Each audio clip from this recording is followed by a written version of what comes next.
नमस्कार दोस्तों, आज बात करूंगा ITR 3 के बारे में। ITR 3 में क्या क्या चेंजेस है असेसमेंट ईयर 26-27 के लिए। चलिए डिटेल में समझेंगे, लेकिन उससे पहले बताना चाहूँगा जो भी भाई बंधु मेरे चैनल पे पहली बार है, इस वीडियो को पहली बार देख रहे हैं, जिन्होंने अभी तक सब्सक्राइब नहीं किया सब्सक्राइब कर लीजिए, साथ ही साथ बेल आइकन पर भी क्लिक कर लीजिए। तो दोस्तों बात करेंगे आज नोटिफिकेशन के बारे में। ये नोटिफिकेशन है 47 जो कि 30 मार्च 26 को इशू किया गया। यहाँ पे ITR 3 को गवर्नमेंट ने इंट्रोड्यूस किया असेसमेंट ईयर 26-27 के लिए। ठीक है, ITR 3 कौन कौन भर सकता है? एक ITR 3 इंडिविजुअल HUF भर सकता है जिसकी इनकम बिजनेस एंड प्रोफेशन से है। स्टार्टिंग डिटेल्स की बात करें तो स्टार्टिंग डिटेल में बेसिक डिटेल्स आती है, आपको यहाँ पे बेसिक डिटेल्स भरनी पड़ेगी। फिर आपको ITR सेलेक्ट करना पड़ेगा कि आप न्यू रिज्यूम में फाइल कर रहे हैं या ओल्ड रिज्यूम में। न्यू रिज्यूम बता दूं आपको कि बाय डिफ़ॉल्ट है, अगर न्यू रिज्यूम से बाहर होंगे तो फॉर्म 10I EA भरना होगा और उसको फर्निश करने के बाद उसकी डिटेल भी फर्निश करनी पड़ेगी, जैसे उसका एक्नॉलेजमेंट नंबर, उसका डेट ऑफ फाइलिंग।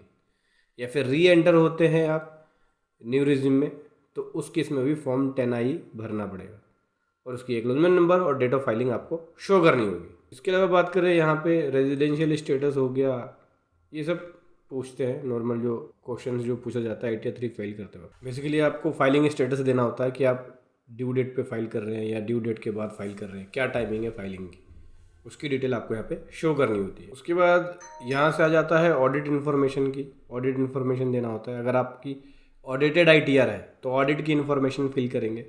ठीक है, 10 करोड़ तक की लिमिट मिल जाती है डिजिटल ट्रांजेक्शन है तो, और डिजिटल ट्रांजेक्शन नहीं है कैश में है तो 1 करोड़ तक की लिमिट होती है। 1 करोड़ से क्रॉस होते के साथ ही ऑडिट कराना पड़ जाता है। ठीक है, 44AD 44ADA अगर ऑप्ट करते हैं तो उसमें 3 करोड़ की लिमिट है डिजिटल ट्रांजेक्शन में। कैश में ट्रांजेक्शन है तो 2 करोड़ की लिमिट है। उस केस में भी ITR 3 फाइल कर सकते हैं, ITR 3 के अंदर उसकी डिटेल दे सकते हैं। इसके बाद बैलेंस शीट की डिटेल्स जाती है, बैलेंस शीट P&L इसकी डिटेल इन्फॉर्मेशन आपको देनी होगी, जो भी आपके एक्सपेंसेस वगैरह हैं वो आप यहाँ पे फिल करते हो।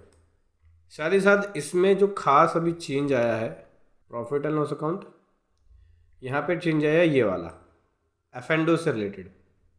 हाँ जी दोस्तों, इंट्राडे की ऑप्शन पहले होता था कि टर्नओवर इंट्राडे में कितना है और इंट्राडे के अंदर इनकम कितनी बनी है। इसी प्रकार से F&O का भी आ गया कि टर्नओवर फ्यूचर एंड ऑप्शन के अंदर कितना है और इनकम फ्यूचर एंड ऑप्शन के अंदर कितना आपने कमाया है, यानी टर्नओवर की रिपोर्टिंग प्लस इनकम की रिपोर्टिंग आप F&O की केस में अलग से यहाँ पे दे सकते हैं।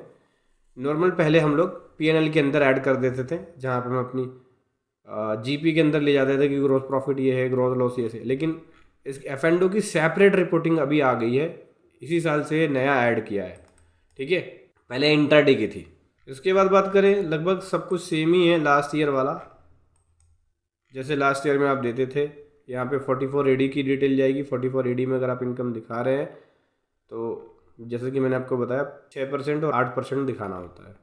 ठीक है, उसके बाद ये प्रोफेशन का केस आ गया। प्रोफेशन केस में डिजिटल है तो 75 लाख की लिमिट मिल जाएगी, वैसे इसके अंदर 50 लाख की लिमिट है नॉन डिजिटल ट्रांजेक्शन में, यानी कैश वगैरह में होती है। Regular books of account maintain करने की जरूरत नहीं पड़ती है। बाकी अदर इन्फॉर्मेशन हो गया, यहाँ पे जो आपका डीज अलाउंस वगैरह है उसकी डिटेल देनी होगी।